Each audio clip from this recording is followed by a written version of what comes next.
buns.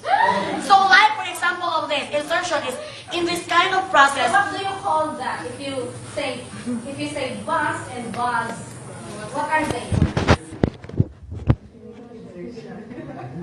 Are they allophone?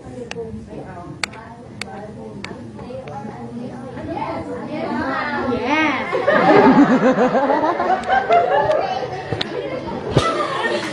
Because, yes, it is allophone. And in this kind of process, the insertion, the sound is added that is not present in slow pronunciation or spelling. For example, when we pronounce the hamster, so there is an insert Where is this? like this. Like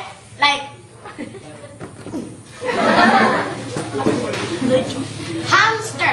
So the hamster is Hamster. We have to imagine this, okay? So hamster. But when we pronounce it, it used to be hamst. There is a P. So don't speak when your mouth is full. The correct spelling of hamster is this. But we can't hide it because when we used to pronounce it, it goes this way. Hamster. Hamster. Hamster. So there is an insertion. What? Because P used to insert. Because the rule of insertion is that. So, What do you mean like that? like we are, example, we are a teacher, we used to have a spelling in our students.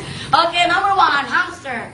So the students used to, oh, there is a P. But they don't know, so they are students. They don't know that P is just a melon for them. Okay. Like the month. Like the word month. Month of July, month of February. We used to think that there is the correct spelling of month is like this way. But we used to think that the month is